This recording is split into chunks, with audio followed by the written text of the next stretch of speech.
Good afternoon सगळ्यांना. आता आपण सीडीपी याचे मॉडर्न क्वेश्चन पेपर जे असते ते दुसरे आपण सोडवणार आहोत. याच पद्धतीने आपण 10 सेट घेणार आहोत. बघा, बॅच मध्ये तुम्हाला सर्व काही उपलब्ध आहे. आपल्याकडे बॅच एकदम कमी फी मध्ये एकदम चांगल्या पद्धतीने बॅच उपलब्ध आहे. बघा, तुम्हाला जर बॅच जॉईन करायची असेल तर पेपर 1 749, पेपर दोघं पेपर जर जॉईन करायचे असेल तर 1050 मध्ये. त्यासाठी तुम्ही पीएससी सब अकॅडमी हे ऍप्लिकेशन डाउनलोड करा. प्ले स्टोर वर जा, डाउनलोड करा किंवा व्हिडिओच्या कमेंट बॉक्स मध्ये पण काय मिळेल तुम्हाला त्याची लिंक उपलब्ध होईल. काही अडचण असेल तर तुम्ही कॉन्टॅक्ट करू शकता. तेथे तुम्हाला मोबाईल नंबर सुद्धा उपलब्ध होऊन जाईल. हा, बॅच चालू आहे. लवकर अभ्यासाला लागा, अजून सुद्धा भरपूर वेळ आहे. बघा, आपण वेळ न घेता प्रश्नांना सुरुवात करू. बघा, तुमच्या स्क्रीनवर पहिला प्रश्न तुमच्या स्क्रीनवर आलेला आहे. वह प्रक्रिया जिसके द्वारा नई जानकारी और मौजूदा स्कीमा में शामिल किया जाता है. बघा, वह प्रक्रिया जिसके द्वारा नई जानकारी को मौजूदा स्कीमा में शामिल किया जाता है. आता नई जानकारी को शामिल किया जाता है म्हणजे काय चालू आहे? आता तुम्हाला माहिती आहे समायोजन चालू आहे का? तर अजिबात नाही. समायोजनामध्ये माहिती बदलली जाते. डायरेक्ट इथे काय चालू आहे? आत्मसातकरण चालू आहे. आत्मसातकरण मध्ये काय होतं? ती माहिती साठवली जाते स्कीमामध्ये. कळालं? म्हणजे ऑप्शन बी काय याचं उत्तर आहे. त्याच्यानंतर प्रश्न दुसरा बघा. प्रश्न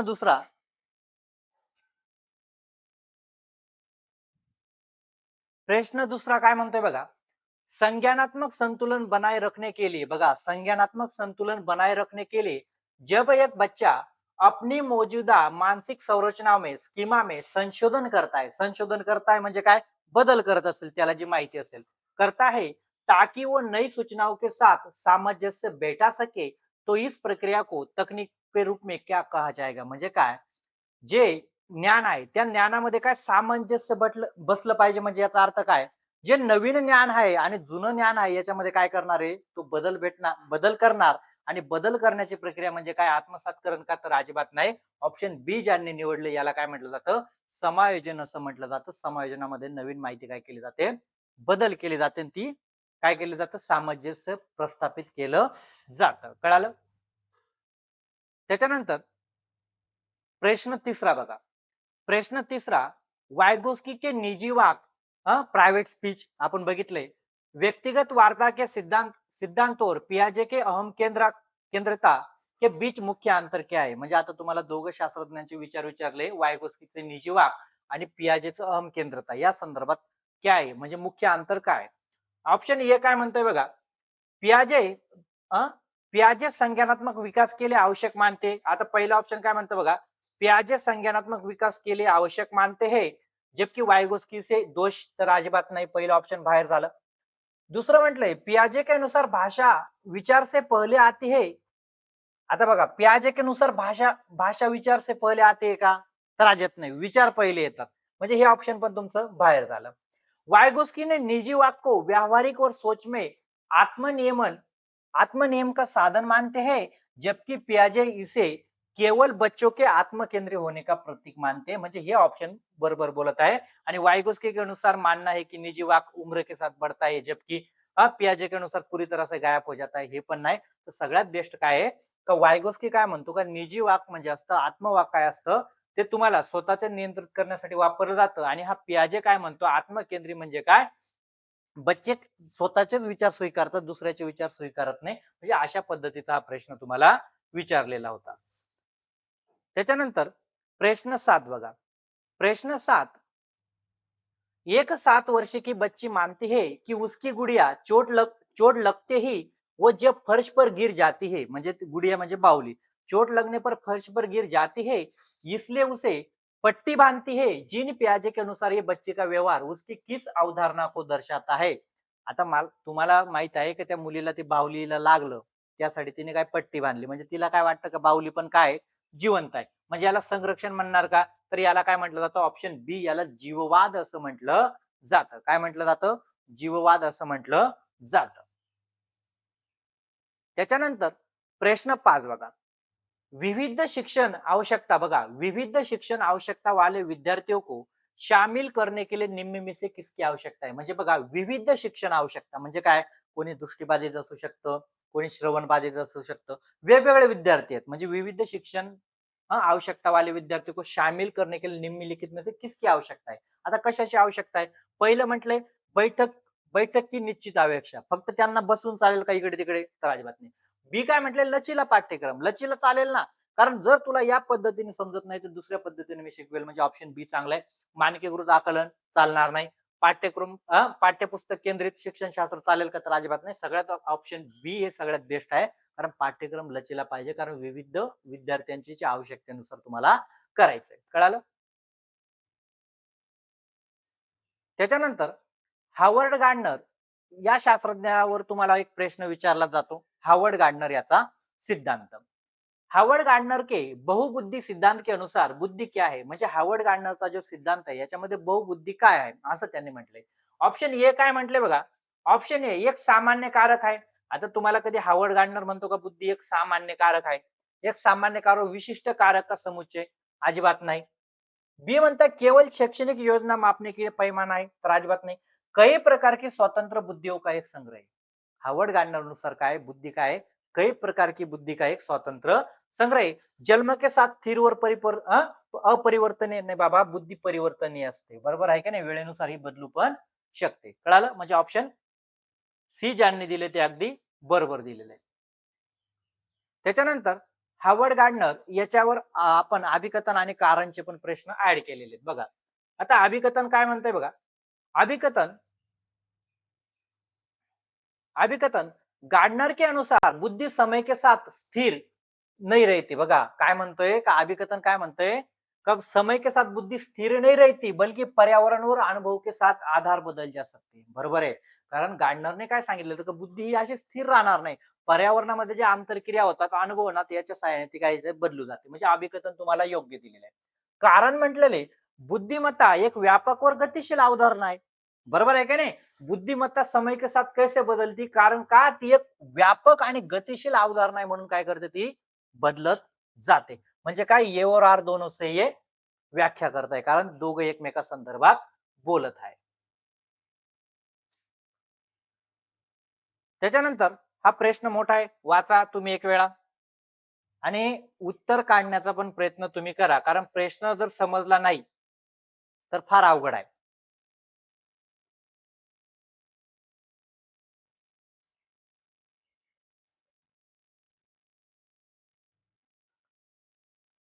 जेवढं तुम्ही या परीक्षेला समजून घेणार आणि टॉपिक जर क्लिअर असतील ना तर तुम्ही 100% पास होतात. बघा प्रश्न आहे समावेशी कक्षा. समावेशी कक्षा में शिक्षिका देखती है कि एक छात्र ध्यान आकर्षित करने के लिए बघा ध्यान आकर्षित करने के लिए बार बार अनुचित व्यवहार जैसे बीच में चिल्लाना बीच में चिल्लाना करता है. किन्नर के क्रिया प्रसूत का अनुबंध बघा आता किन्नरचा नुसार विचार करायचा आहे. किन्नर के क्रिया प्रसूत अनुबंध सिद्धांत के आलोक में छात्रों को इस व्यवहार को सुधारने के लिए शिक्षिका शिक्षिका की सबसे प्रभावी अध्यापन रणनीती कौन सी होगी. पण कुठला शास्त्रज्ञ लक्षात ठेवायचा किन्नर पाहिजे स्किनरच्या याच्यानुसार. पहिलं म्हटलेलं आहे छात्रों को कक्षा से बाहर निकाल देना और अन्य छात्रों की पढ़ाई को प्रभावित ना हो म्हणजे काय त्याला बाहेर काढून टाका नाही बाबा हा नुसता नाही चालेल का अजिबात नाही. बी ऑप्शन काय म्हणतो बघा छात्रों को अनुचित व्यवहार को पूरी तरह से उपेक्षा करना. बीएफ स्किनर काय म्हणतो जे त्यांनी चुकीचं आहे त्याचं उपेक्षा करणं म्हणजे काय त्याला नकारात्मक पुनर्बलन द्या.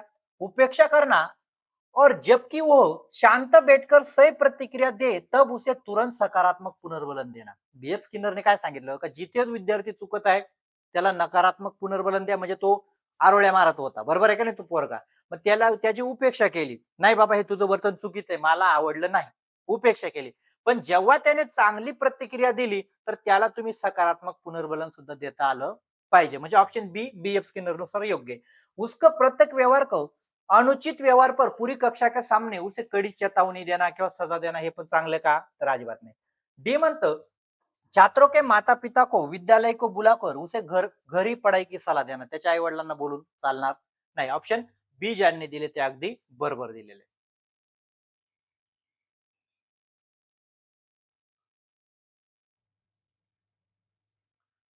बघा म्हणजे अशा पद्धतीचे प्रश्न तुम्हाला समजून घ्यावे लागतात.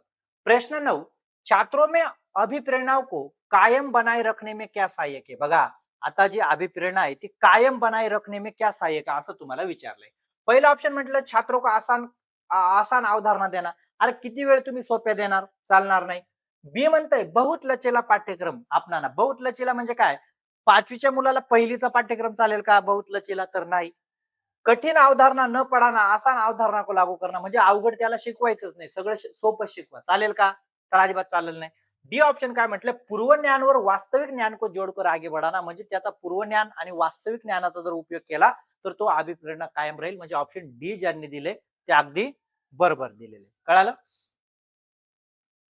त्याच्यानंतर प्रश्न 10 बघा. प्रश्न 10, कक्षा में एक शिक्षक बच्चों को गणित के सवाल का हल करते समय बीच बीच में संकेत और मदत, बघा गणित सोडवतोय तो विद्यार्थी आणि शिक्षक तो कुठेतरी अडकळत असेल म्हणजे बीच बीच में काय संकेत और मदत देता है. झेडपीडी की अवधारणा हे मदत क्या दर्शाते? आता बघा झेडपीडी ज्यांनी वाचले असेल त्यांना कळालं असेल. झेडपीडी झेडपी नाही आपली झेडपीडी काय म्हटलं जाईल याला? बच्चे को वास्तविक विस्तार का? तर अजिबात नाही. मचान याला काय म्हटलं जाईल? मचान. काय म्हटलं जाईल? मचान. बच्चे का स्वतंत्र अधिगम? तर अजिबात नाही. सहकर्मी शिक्षण याला काय म्हटलं जाईल? मचान प्रक्रिया म्हणजे विद्यार्थी जिथे अडकळत आहे मी त्याला मचान म्हणजे सीडी देत आहे. मचान म्हणजे काय? सीडी. पर्यायी शब्द तुम्हाला आलेला आहे. आता खूप विद्यार्थ्यांना हे मचानच कळत नाही. आता मचान मी तुम्हाला समजून देतो. बघा आता हे तिघ चित्राच्या आधारे मी तुम्हाला एकदम चांगल्या पद्धतीने समजून देईन. बघा आता एक माझा एक मित्र आहे. तो काय म्हणतो का जी माझी मुलगी आहे, 3रीला आहे वाटतं. का तिला आहे ना वाचता येत नाही आणि म्हणजे वाचता येत नाही आणि जरी वाचायला लागली किंवा एखादा शब्द तिला वाचायला अडथळा निर्माण झाला, तर माझी पत्नी काय करते लगेच सांगून देते म्हणे. काय करते? लगेच सांगून देते. मग म्हटलं असं जर केलं तर ती पूर्णपणे अवलंबून राहील. म्हणजे इथे बघा ज्या वेळेत आता समजा ती मुलगी आहे, समजा हिला अ लिहिलेलं आहे. काय आहे? अ आहे. बरोबर आहे का नाही? पहिल्या वेळेत तिच्या आईने काय सांगितलं पाहिजे? याला अ म्हणतात. म्हणजे हे पहिलं झाड. अ म्हणतात. दुसऱ्या वेळा काय केलं पाहिजे? तिला आता याला माहीतच नाही ना, त्या मुलीला माहीत नाही. मग ह्या इथे जेव्हा पोहोचली, तर तिच्या आईने काय दिली पाहिजे? तिला सहायता दिली पाहिजे. काय दिली पाहिजे? सहायता. हे बघ, हे आहे ना, याला म्हणतात. बोलायला लागले. आता तिला जर वाचता यायला लागलं, तर नंतर ती समजा या स्तरावर आता तिला स्वतंत्रपणे प्रदर्शन करू द्या ना. इथे तिला बोलू द्या. पण ती बाई जर समजा इथे पण तिला मदत करत असेल, म्हणजे काय होऊन जाईल? अवलंबून होऊन जाईल. म्हणजे झेडपीडी हेच म्हणते, की जेव्हा सुरुवातीला तुम्हाला एखादं कौशल्य शिकायचं आहे, तुम्हाला काही माहित नसतं म्हणजे सीटीईटीला जेव्हा बॅच लावण्याच्या आधी तुम्ही फोन केला, "सर आम्हाला थोडी माहिती सांगा." तुम्ही कुठे आहेत? पहिल्या झाडावर आहेत. त्याच्यानंतर मी तुम्हाला मदत देतो. मदत देतो. आता हे बघा या पद्धतीने जावं लागेल, त्या पद्धतीने म्हणजे तुम्हाला आता मी सीडी दिलेली. पण नंतरून शेवट काय करेल मी? ती सीडी काढून घेईल आणि आता तुम्हाला स्वतः म्हणजे मॉडर्न क्वेश्चन पेपर कशाला देईल का आता तुम्ही स्वतः काय करा प्रयत्न करा. कशाच्या झाडावर? नारळाच्या. हरभराच्या झाडावर नाही चढवायचं हां. मग त्याच पद्धतीने एक शिक्षकाला पण जमलं पाहिजे. ज्या वेळेला विद्यार्थी पहिले येतो, त्याची ओळख करा. ओळख नंतर त्याला सहायता द्या आणि सहायता झालं त्याच्यामध्ये ते कौशल्य निर्माण झालं असं तुम्हाला वाटलं त्यावेळेला त्याला स्वतंत्रपणे प्रदर्शन सुद्धा करू द्या. आणि ही सीडी जर तुम्ही त्या समजा त्या मुलीच्या आईने ही सीडी जर कायम जर वापरत बसली, तर त्या मुलीला वाचता येईल का? येऊ शकत नाही. कारण तिला स्वतंत्रपणे प्रदर्शन करण्याची सुद्धा काय दिली पाहिजे? संधी दिली पाहिजे. कळालं? म्हणजे अशा पद्धतीचा झेडपीडी होता. त्याच्यानंतर प्रश्न 11 बघा. प्रश्न 11, बच्चों के शारीरिक और गामक विकास की दिशा कैसी होते? आता बघितलं बघा बच्चों के शारीरिक और गामक की दिशा कैसी होते असा प्रश्न तुम्हाला आलेला होता. बरोबर आहे का नाही? आता कसा असतो पहिले जे निगेटिव्ह आहे ते आपण पहिले काढून टाकू. म्हणजे काय होतं? बघा पहिलं ऑप्शन काय म्हटलं? सिर से पैर की ओर और निकट से दूर की ओर. निकट से दूर की ओर म्हणजे काय? सेंटर कडून बाहेरचे, केंद्राकडून बाहेरचे. म्हणजे पहिलं ऑप्शन चांगलं आहे. बी म्हणतात पेर से सिर की ओर. असं तर कधीच आपण वाचलं नाही. पायाकडून डोक्याकडे विकास होतो. हे बाहेर झालं. सामान्य से विशिष्ट की ओर पण असते. बरोबर आहे का नाही? पहिले आपण सामान्य गोष्टी करतो आणि विशिष्ट गोष्टी करतो. म्हणजे ए आणि सी काय बरोबर दिलेले म्हणजे तुमचं ऑप्शन काय? ऑप्शन डी हे तुमचं बरोबर आहे.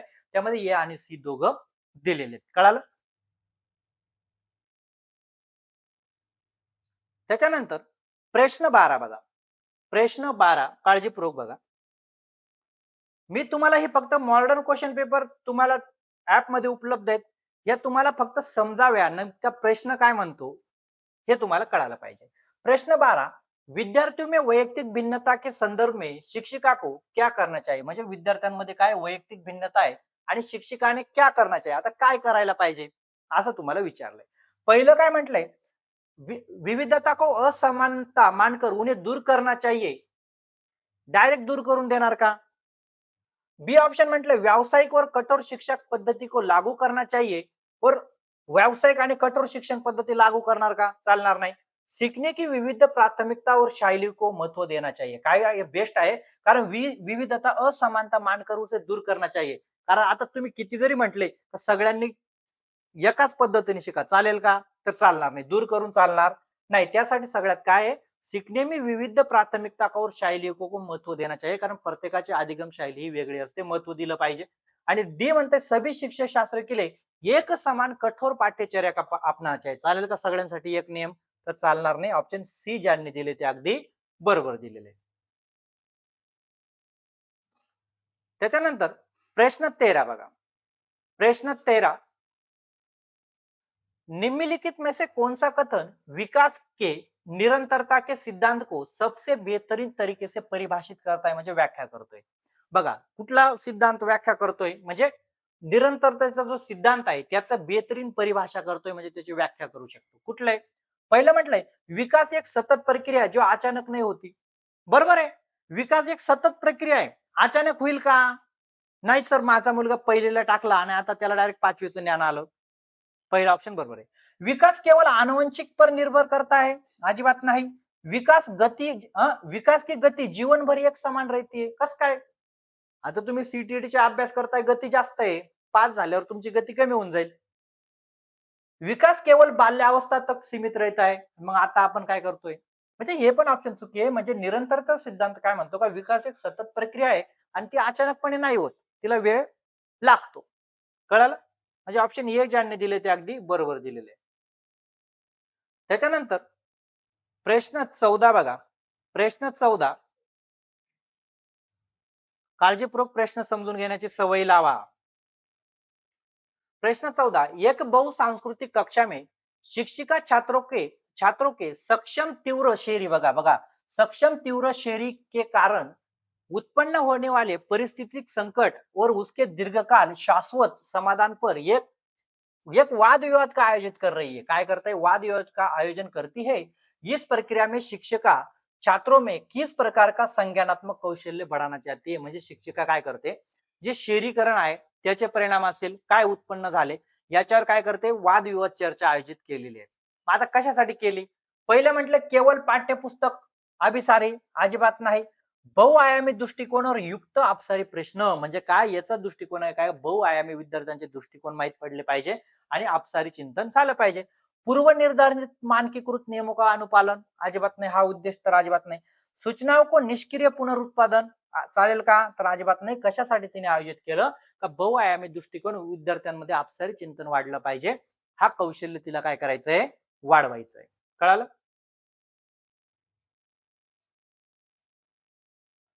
त्याच्यानंतर प्रश्न 15 बघा.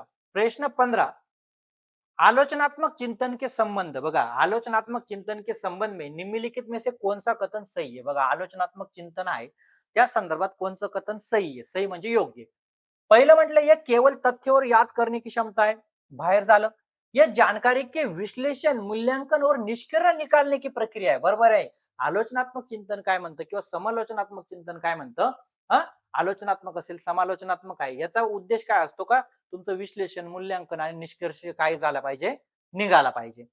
त्याच्यानंतर सी ऑप्शन काय म्हटलं, एक ऐसी क्षमता है जो केवल उच्च कक्षाओं में विकसित हो सकते, अजिबात नाही, पहिलीचे विद्यार्थी सुद्धा करू शकतात.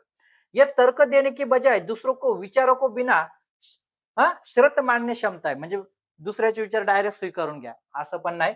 ऑप्शन बी ज्यांनी दिले ते अगदी बरोबर दिलेले. कळालं? आलोचनात्मक आणि समालोचनात्मक यांचा उद्देश असाच असतो.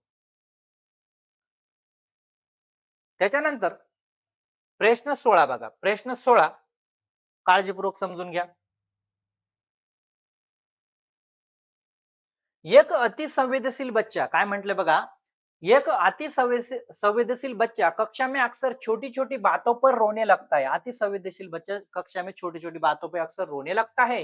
अत्यधिक प्रतिक्रिया देता है की एक शिक्षक के रूप में आप क्या करोगे? म्हणजे आता तर मुलगा काय करतो छोट्या-छोट्या गोष्टींवर काय करतो रडतोय, अतिसंवेदनशील आहे. तर एक शिक्षकाने काय केलं पाहिजे? पहिलं म्हटलंय उसकी भावना को नजरअंदाज करके ताकि वो सामने ना, नाही बाबा तू रडतोय ना रडत बैस, मला काही घेणं नाही. चालेल का? चालणार नाही. बी म्हणतो पूरी कक्षा के सामने उसको मजाक उड़ाए ताकि वो मजबूत बने. आता पूर्ण वर्गासमोर त्याचा मजाक उडवा. मजबूत बनाए. चालेल का? तर अजिबात नाही. उसके कारणों को समझने का प्रयास करेंगे और उसे सहानुभूती वातावरण निर्माण करेंगे. म्हणजे हा रडतोय काय? हा घाबरत असेल का मला? आहे वातावरण और उसे स्कूल से निकालने की सलाह दे. अरे बाबा असं नाही चालणार. ऑप्शन सी ज्यांनी दिले ते अगदी बरोबर दिलेले. कळालं? त्याच्यानंतर प्रश्न 17 बघा. प्रश्न 17 प्रगतीशील शिक्षण याच्यावर तुम्हाला प्रश्न विचारला जातो. समावेशी असेल याच्यावर तुम्हाला प्रश्न विचारला जाणार. हा प्रगतिशील शिक्षा में कक्षा कक्ष का वातावरण किस प्रकार होना चाहिए. आता प्रगतिशील शिक्षणामध्ये कक्षा कक्ष म्हणजे काय शाळेचं वातावरण कसं पाहिजे असं त्यांनी विचारलंय. शिक्षक पूर्णतः सत्तावादी होना चाहिए. शिक्षक सत्तावादी चालेल का? अजिबात चालणार नाही. शिक्षार्थी को प्रश्न पूछने बघा शिक्षार्थियों को प्रश्न पूछने परिचर्चा करने तथा सामूहिक कार्य करने की स्वतंत्र होनी चाहिए. याला म्हटलं जातं प्रगतिशील शिक्षण. वातावरण केवल पाठ्यपुस्तक पर आधारित तथा परीक्षा केंद्रित हो अजिबात नाही. शिक्षार्थी के माध्यम केवल तीव्र प्रतिस्पर्धा पर प्रोत्साहित करने वाला हो. फक्त कॉम्पिटिशन लावून चालेल का? प्रगतिशील शिक्षण काय म्हणतं का विद्यार्थ्यांना चर्चा करणे, परिचर्चा करणे, प्रश्न विचारणे, सामूहिक याची काय दिली पाहिजे? स्वतंत्रता दिली पाहिजे. कळालं? त्याच्यानंतर प्रश्न 18 बघा. समावेशी शिक्षण. बघा याच्यावर तुम्हाला हे दोन टॉपिक एकदम काळजीपूर्वक करावे लागतील. बॅच मध्ये सर्व काही तुम्हाला उपलब्ध आहेत. ज्यांना व्हिडिओ चांगला दिसत नसेल व्हिडिओची क्वालिटी वाढवू शकतात. प्रश्न 18 समावेशी शिक्षा का वास्तविक अभिप्राय काय आहे? बघा समावेशी शिक्षा का वास्तविक अभिप्राय काय आहे? पहिलं म्हटलंय केवळ दिव्यांग बालकों को विशिष्ट क्षमताओं में शिक्षा प्रदान करना. फक्त दिव्यांगसाठी शिक्षा आहे का? तर अजिबात नाही. सभी बालकों को उनकी पृष्ठभूमि अथवा योग्यता के भेद के बिना एक ही नियमित विद्यालय में समान शिक्षा का प्रदान करना. समावेशी शिक्षण काय म्हणतो का त्याचं जात असेल, धर्म असेल, पंथ असेल याचा विचार न करता त्यांना एकत्रितपणे काय करा शिक्षण द्या. याला समावेशी शिक्षण असं म्हटलं जातं. सी म्हटलंय आर्थिक रूप से दुर्बल वर्ग को बालकों के लिए पृथक विद्यालय स्थापित करना. पृथक म्हणजे वेगळी शाळा स्थापन करणं असं असतं का? तर अजिबात नाही. प्रखर बुद्धि वाले बालकों के लिए पृथक रूप से पाठ्यचर्या का निर्माण करना. जे प्रखर वेगळे विद्यार्थ्यांच्यासाठी वेगळी पाठ्यचर्या निर्माण नाही. समावेशी शिक्षण म्हणतं तर त्यांना सगळ्यांना एकत्रित करा आणि त्यांच्या आवश्यकतेनुसार काय द्या त्यांना शिक्षण द्या. कळालं? त्याच्यानंतर प्रश्न 19 बघा. प्रश्न 19 आपकी कक्षा का एक छात्र बार-बार असफल हो रहा है. म्हणजे काय? तुमच्या वर्गातील एक विद्यार्थी वारंवार काय होतोय? नापास होतोय, असफल हो रहा है. हाँ? असफल हो रहा है. एक शिक्षक के रूप में आप इस स्थिति को कैसा देखेंगे? नापास आता काय करायचं याच्यावर? पहिलं म्हटले ये मान लेना की छात्र की बुद्धिमत्ता कमी आहे. तुझी बुद्धिमत्ता कमी आहे म्हणून तू नापास होतो. चालेल का? नाही. ये समझने की समझेगी की शिक्षण पद्धती और स्कूली व्यवस्था में सुधार की आवश्यकता है. तो विद्यार्थी वारंवार नापास होत असेल याचा मागील कारण काय आहे? तर माझी जी अध्यापन पद्धती किंवा ते वातावरण त्याला चांगल्या पद्धतीचं मिळत नाही त्यामुळे तो नापास होतोय. छात्रों के लिए निजी ट्युशन, प्रायव्हेट ट्युशन के लिए सलाह देना. नाही बाबा आता तू दुसरीकडे क्लास लावून घे. तेव्हा पास होशील. चालेल का? तर अजिबात नाही. छात्रों के लिए अभिभावक म्हणजे माता-पिता को बुलाकर उसे डांटने के लिए कहेंगे. बरोबर आहे ना? आता समजा तुम्ही सीईटी नापास झाले आणि तुमच्या आई-वडिलांना फोन लावला आणि डांटणे के लिए घर आता म्हणजे जोडून काढतील. चालेल का? म्हणजे चालणार नाही. बी ऑप्शन सगळ्यात बेस्ट आहे. कळालं? त्याच्यानंतर अभिकथन आणि कारणवर तुम्हाला प्रश्न विचारले जातात. त्याची तयारी चांगली करून ठेवा. अभिकथन एक शिक्षक को कक्षा में विभिन्न प्रकार की अधिगम सामग्री का उपयोग करना चाहिए. बघा शिक्षकाने काय केलं पाहिजे कक्षामध्ये विविध साधन सामग्री का उपयोग करना चाहिए और शिक्षार्थियों को सक्रिय रूप से अन्वेषण का अवसर प्रदान करना चाहिए. म्हणजे वेगवेगळ्या पद्धतीचे साहित्य तुम्ही घ्या आणि विद्यार्थ्यांना अन्वेषण म्हणजे निरीक्षणाची संधी द्या. चांगलं आहे. कारण म्हटलंय बालक अपने पर्यावरण के साथ आंतरक्रिया करके सक्रिय रूप से ज्ञान का सृजन करते. म्हणजे शिक्षकाने ते साहित्य का उपलब्ध केलं पाहिजे? त्यांना सक्रिय रूपचे अन्वेषण का करायला लावलं पाहिजे? कारण त्याच्यातून आंतरक्रिया होतात आणि ज्ञानचं निर्माण करतात म्हणून त्यांनी ते साहित्य उपलब्ध केलं पाहिजे. म्हणजे काय उत्तर असतं तुमचं? तेव्हा एवढ्या सही व्याख्या करताय कारण दोघं एकमेका संदर्भात बोलत आहेत. कळालं? त्याच्यानंतर प्रश्न 21 अभिकथन आणि कारण पियाजे याच्या सिद्धांतावर. पियाजे वगैरे हे दोघं मिक्स आहेत. कळालं?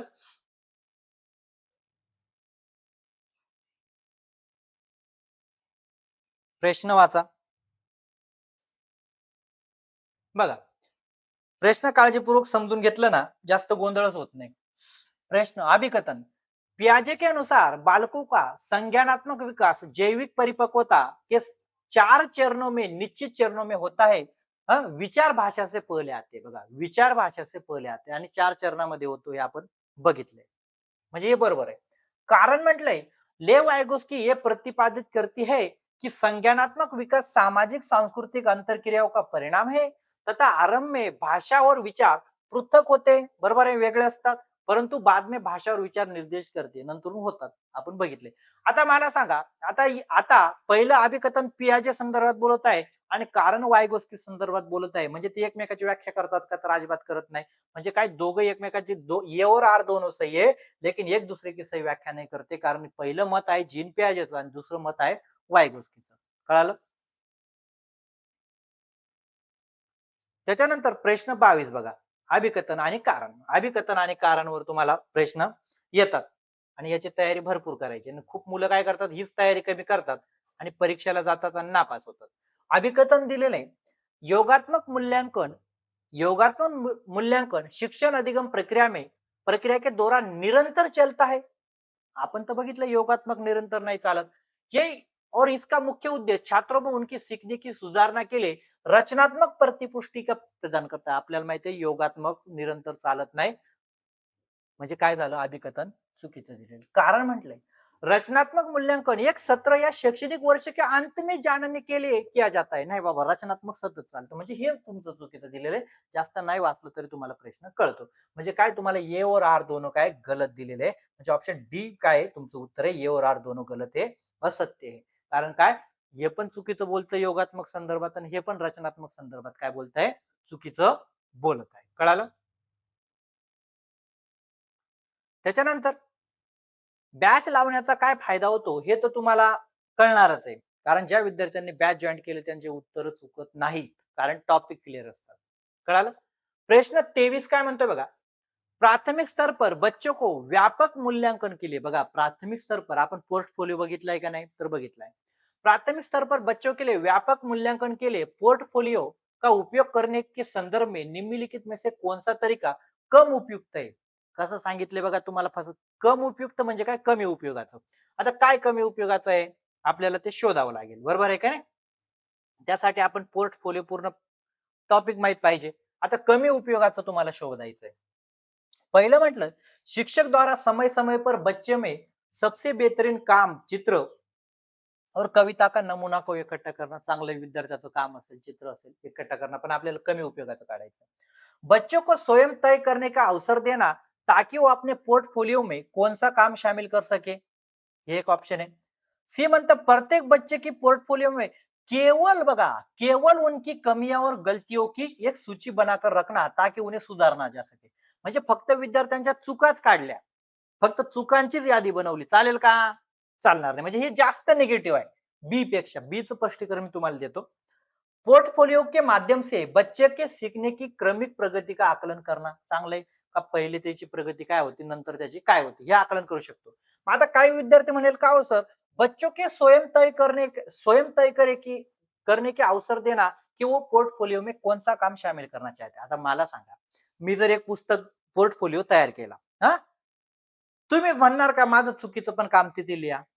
म्हणणार नाही. म्हणजे लहान मुलं पण चुकीच्या गोष्टी त्यांना जर विचारलं हे बघ रे बाबा हे तुझं चुकीचं होतं तुला वाटतं का याच्यामध्ये टाकायचं तो म्हणेल नाही हो सर मी हे काम नंतर चांगलं करेल पण आता काय करा मांडू नका. म्हणजे स्वतःच्या कामाचं काय करणार तुम्ही परीक्षण करणार. एखादा विद्यार्थी समजा आता प्रियंका मॅडम आहेत एकदम बोगस अक्षर काढलं कसं तरी झोपेतून उठलं उठलं लिहून दिलं आणि मी म्हटलं आता बघ प्रियंका आता हे पोर्टफोलिओ मध्ये टाकू का तू म्हणाल नाही ना सर हे राहू द्या ना मी काय करेल मी घाईत होती म्हणून झालं मी दुसऱ्या वेळा चांगलं करते. म्हणजे काय स्वतः मूल्यमापन करा. म्हणजे बी ऑप्शन पण चांगलं आहे पण फक्त चुका जर लिहून ठेवल्या आणि तो पोर्टफोलिओ प्रियंकाच्या घरी दाखवला तर मग काय होईल हे सगळ्यांना माहिती आहे. म्हणजे मार खाल्ल्याशिवाय राहत नाही.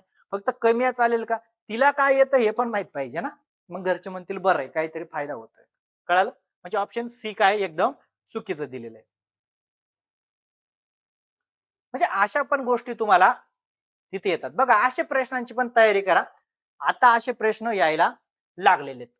प्रश्न 24 कक्षा में लैंगिक रूढ़िवाद बघा आता कक्षा में लैंगिक रूढ़िवाद को कम करने के लिए बघा लैंगिक रूढ़िवाद को कम करने के लिए एक शिक्षक को निम्नलिखित में से क्या करना चाहिए म्हणजे रूढ़िवाद कमी झाला पाहिजे यासाठी शिक्षकाने काय करावं असा प्रश्न तुम्हाला विचारलेला आहे.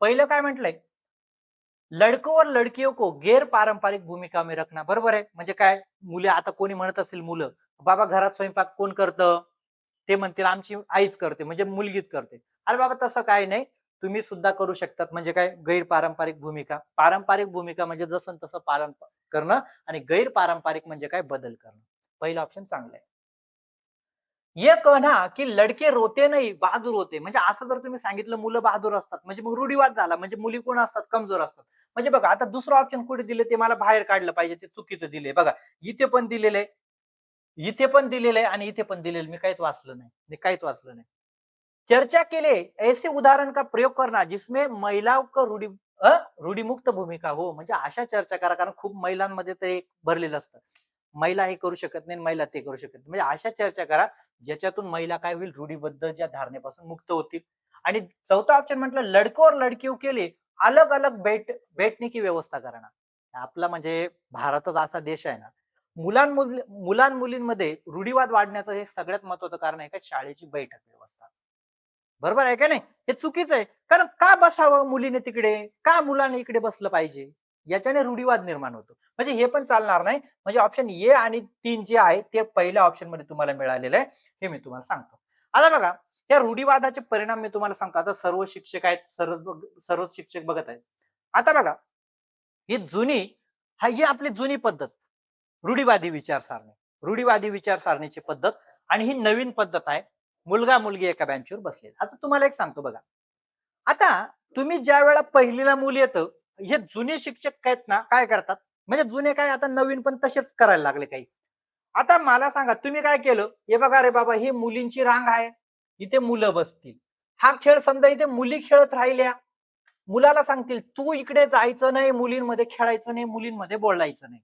कोणाला सांगतात मुलांना मुलींना सांगतात हा खेळ मुलांचा आहे रूढीवादी विचार हा खेळ मुलांचा आहे मुलींनी त्यांच्या मुलांमध्ये सामील व्हायचं नाही पण नवीन शिक्षण पद्धती काय म्हणते दोघं एकत्र यायचे आता मला सांगा जर तुम्ही मुलांमध्ये असे विचार जर भरले का मुलींमध्ये तुम्ही जायचं नाही मुलींमध्ये बोलायचं नाही आणि तुम्ही एक शिक्षिका जाताय गाडीवर बाईकवर तर साधारण मुलं काय म्हणतील शाळेला मग मुलं विचित्र मग काय होतं आपण काय म्हणतो आपल्या चारित्र्यावर शिंतोडे उडवले जातात त्याच्या मागील कारण काय आहेत माहितीये का तुम्ही हे जे बीज पेरलंय ना हे बीज ते चारित्र्यावर शिंतोडे उडवण्याचं काम करतं का तुम्ही तुम्ही भेदभाव घडवणार पोरांमध्ये त्यांना तिकडे जाऊ देणार नाही आणि तुम्ही जर दोघं एकत्र जाणार मग साहजिक मुलं विचार काय करणार माहित आहे ना सगळ्यांना मग याला कारण काय आहे कारण कोण आहे स्वतः शिक्षक आहे कोण आहे कारण तुम्ही असं बीज जर पेरलं का इथे फक्त मुलींचाच गट आहे मुलांनी इथे चाललं नाही पाहिजे बोललं नाही पाहिजे मग तुम्ही मॅडम चर्चा करत बसले ते त्यांना सण होईल का मग असंख्य शाळांवर हाच प्रॉब्लेम आहे का गावामध्ये वातावरण बोगस होऊन जातं शिक्षक आणि मॅडम ते किती जरी चांगलं नातं असेल तर का होतं माहितीये ना कारण तुम्ही जे बीज पेरताय हे बीज हे काय आहे, ते तशाच पद्धतीने उगवण्याचं काम करतं तुम्ही जर तेव्हा म्हटले असते मुलगा मुलगी चर्चा करू शकतात बोलू शकतात एकत्र राहू शकतात विचार मांडू शकतात ते तुमच्याबद्दल विचार केला असता का त्यांनी तसा पण त्यांनाच तुम्ही तसं शिकवण दिली त्यामुळे काय करतात ते तुमच्याबद्दल पण निगेटिव्ह विचार करणार कारण आम्हाला म्हणतात तुम्ही बोलू नका तुम्ही एकत्र बसतात म्हणजे तुमच्यात काय आहे कळालं त्यामुळे ही शिक्षण पद्धती लागू झाली पाहिजे आणि या पद्धतीची बैठक व्यवस्था लागू झाली पाहिजे तरच विद्यार्थ्यांमध्ये रूढीवाद हा कमी होईल बरोबर आहे का नाही पहिल्याच दिवशी दोघांना वेगळं करून रूढीवाद कमी नाही तर रूढीवाद वाढेल पहिलीच्याच वर्गात जर पोरांना सांगितलं ही पोरींची रांग ही मुलांची रांग कस काय तुम्ही रूढीवाद कमी करताय काही पण बोलायचं आणि मांडायचं हे स्वीकारणार तरच कमी होईल बघा खरं आहे का नाही या गोष्टी कळतात आता प्रश्न 25 बघा प्रश्न 25 बॅच जॉईन करण्यासाठी इथे आपल्याला ऍप दिली, ती ऍप डाउनलोड करा. PSC अकॅडमी मोबाईल नंबर इथे दिलेला आहे. काय अडचण असेल तर तुम्ही जॉईन करू शकता. कक्षा में एक शिक्षक, बघा काय म्हटले बघा, प्रश्न वाचतो मी. कक्षा में एक शिक्षिका बच्चों को स्वयं से क्रिया करने के स्वयं क्रिया करने म्हणजे स्वतः क्रिया करने और खोज करने का अवसर देती है. वो जीन पियाजे के किस विचार का पालन कर रही है. म्हणजे शिक्षिका काय करते, स्वतः क्रिया करण्यासाठी काय करते, मुलांना संधी देते. मग काय केलं पाहिजे.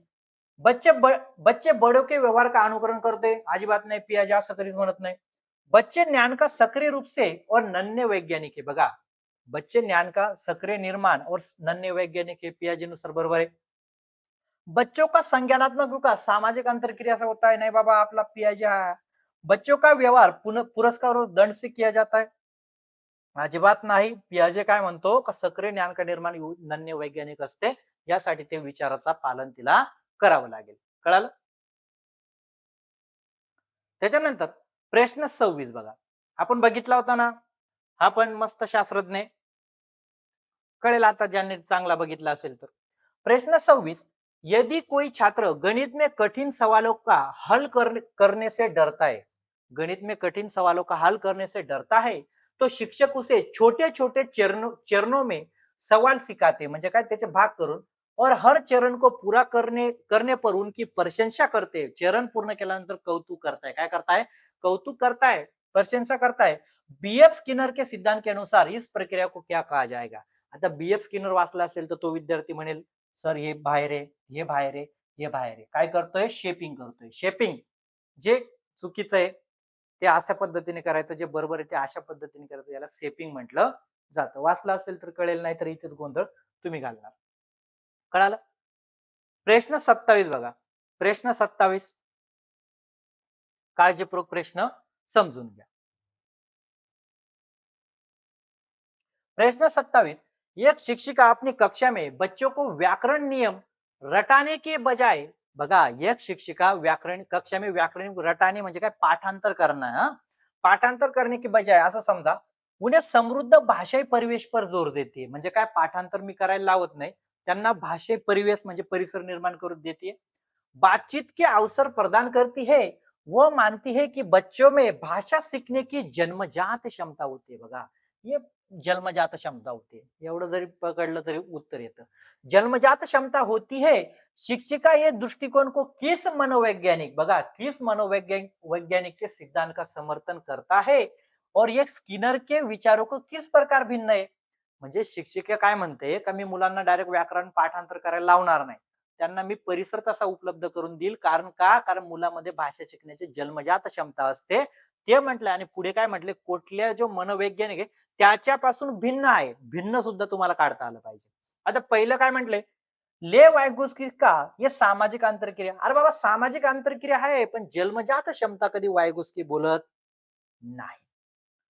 नॉन चॉमस्की, क्योंकि चॉमस्की को चॉमस्की भाषा को जन्मजात क्षमता मानते हैं, जबकि स्किनर इसे अनुकरण व सुदृढीकरण, नकल और पुरस्कार का परिणाम मानते. बी ऑप्शन बरं आहे. जीन पियाजे कधीच असं काहीच बोलत नाही बाबा, याला पहिले बाहेर काढून टाका. आणि बीएफ स्किनर क्योंकि हे अभ्यास और रटणे का नाही. दोघं ऑप्शन तुम्हाला जन्मजात क्षमता चॉमस्की नुसार विचारलंय, आणि अनुकरण कोणापेक्षा भिन्न आहे, तर या बीएफ स्किनर नुसार ते काय, दोघंचे भिन्न, किस प्रकार भिन्न आहे, तर या प्रकारे ते भिन्न आहे, कारण दोघं एकमेकाच्या विरुद्ध आहेत. कळालं. त्याच्यानंतर प्रश्न 28 बघा, प्रश्न 28, एक शिक्षक अपनी कक्षा में लॉरेंस कोलबर्ग के सिद्धांत का उपयोग करके छात्रों में नैतिक तर्क शक्ति का विकास करना चाहता है. म्हणजे काय, लॉरेंस कोलबर्गचा जो सिद्धांत आहे त्याचा वापर करून नैतिक तर्क का विकास करना चाहता है. इसके लिए उसे निम्नलिखित में से कौन सी रणनीति, कौन सी गतिविधि अपनानी चाहिए, कौन सी गतिविधि अपनानी चाहिए. पहिलं काय म्हटले, छात्रों को नियमों का उल्लंघन करने पर कठोर दंड देना ताकि वो सजा से डर कर काम करे. असा करेल का तो, तर अजिबात नाही. कक्षा में काल्पनिक या वास्तविक नैतिक दुविधा को पर चर्चा और समूह में वाद विवाद आयोजित करना. सगळ्यात बेस्ट काय असेल, तर नैतिक दुविधा ती काल्पनिक असेल किंवा वास्तविक, याच्यावर एखादी दुविधा द्या आणि त्याच्यावर चर्चा करा, वादविवाद, याच्या सहाय्याने काय करणार तुम्ही, नैतिक तर्काचा विचार तुम्ही करू शकता. बी ऑप्शन चांगले. सी म्हटले, अच्छे व्यवहार के लिए छात्रों को चॉकलेट देना, नगद जैसी भारी प्रेरणा देणार अजिबात नाही. आपल्याला तर्कशक्तीचा विचार बघायचा आहे. छात्रों को समाज नियमों को बिना किसी सवाल के आंख बंद कर मानने के लिए मजबूत करना. नाही बाबा जे समाधान ठरतं मानावं लागेल. तुम्हाला जर तर्कशक्तीचा विचार करायचा आहे तर त्याचे काल्पनिक असेल वास्तविक दुविधा प्रस्तुत करा आणि त्याच्यावर चर्चा आयोजित करा म्हणजे त्याची तर्कशक्ती तुम्हाला कळू शकते. म्हणजे कसं आता एखादा विद्यार्थी असेल त्याला जर तुम्ही सांगितलं अरे समजा एक माणूस समोर मरत आहे तो गुन्हेगार आहे. काय गुन्हेगार आहे. पहिले काय करशील? पहिले काय करशील त्याला थोडं म्हणजे त्याने काही एखादी चोरी केली असेल. नाहीतर आपण बघा अपघात झालेले आता पूर्वी काय होतं अपघात झाला का लोक तिथून पळून जायचे. काय म्हणायचे का नाही बाबा आता हे पोलीसवाले येतील आणि मला विचारपूस करतील. पण नंतरून काय कायदा केला तुम्हाला ज्याने वाचवलं ना त्यांना परत कधी पोलीस प्रश्न विचारणार नाही फक्त तुम्ही वाचवण्याचं काम करा. मग याच्यावर तुम्ही जर हा नियम लावला नाही बाबा तो अपघात आला ना तुला पोलीस विचारतील त्यामुळे तू वाचू नको म्हणजे मरू द्यायचं का? म्हणजे या पद्धतीने तुम्ही वादविवाद आयोजित करा आणि त्याच्याने नैतिक तर्क काय करू शकतो वाढू शकतो. त्याच्यानंतर प्रश्न 29 आता मी या दोन प्रश्न मी तुमच्यासाठी देतो. काय करतो? तुमच्यासाठी देतो. तुम्ही कमेंट बॉक्स मध्ये 29 चं उत्तर 29 त्याचं उत्तर आहे ते टाकायचं. हा आणि त्याच्यानंतर प्रश्न तिसरा आहे बघा. आपला 30 हा समजून देतो. कारण 29 चं उत्तर तुम्ही द्या कमेंट बॉक्स मध्ये. 30 चं मी समजून देतो कारण काही नवीन विद्यार्थी असेल त्यांना हा प्रश्न कळणार नाही. प्रश्न 30 एक प्राथमिक शिक्षिका कविता अपनी कक्षा में बच्चों को प्राथमिक शिक्षिका कविता आहे बघा कविता नाव असल्यामुळे प्राथमिक शिक्षक तिचं नावच कविता आहे. कविता अपनी कक्षा में बच्चों को कोई भी नया पाठ पढ़ाने से पहले आता कविता पाठ शिकवते कविता म्हणजे शिक्षिका आहे हा नाहीतर तुम्ही म्हणणार सर कविता पाठ पढ़ाने से पहले उस विषय से जुड़ी पहेलियां पूछती है कोई कहानी सुनाती है ताकि बच्चे सीखने के लिए उत्सुक हो जाए. थॉर्नडाइक के किस मुख्य नियम के अनुसार शिक्षिका बच्चों में मानसिक रूप से तैयार कर रही है म्हणजे शिक्षिका काय करत असेल तिला पाठ शिक्षिका म्हणजे कविता नाव आहे तिचं कविता नाही कविता तिचं नाव आहे आणि ती काय करते तिला जो पाठ शिकवायचा ना त्या पाठाला अनुसरून काही प्रश्न असतील पहिल्या काय करते ती विचारते त्याच्या संदर्भात एखादी कहाणी सांगते तर मग काय म्हटले कोणसे मानसिक रूप से तयार कर रहे म्हणजे आता काय करते थॉर्नडाइकचा सिद्धांत सगळ्यात महत्वाचा काय अभ्यास का नियम आहे का सगळ्यात महत्वाचं तत्परता बघत आहे. हे जागृत आहेत का बाबा हे जागृत आहेत का तत्परतासाठी करत आहे परवाव का नियम अजिबात नाही तत्परतेसाठी करत आहेत. कळालं? अशा पद्धतीचे आपले 30 प्रश्न होते. तुमच्या आजूबाजूला जे विद्यार्थी असेल त्यांना बॅच बद्दल लवकरात लवकर सांगा. व्हिडिओ लाईक करा आणि चॅनल सबस्क्राईब करा. जास्तीत जास्त विद्यार्थ्यांपर्यंत आपला चॅनल पोहोचला पाहिजे. चालेल व्हिडिओ लाईक करा आणि किती स्कोर आला कमेंट बॉक्स मध्ये नक्की सांगा.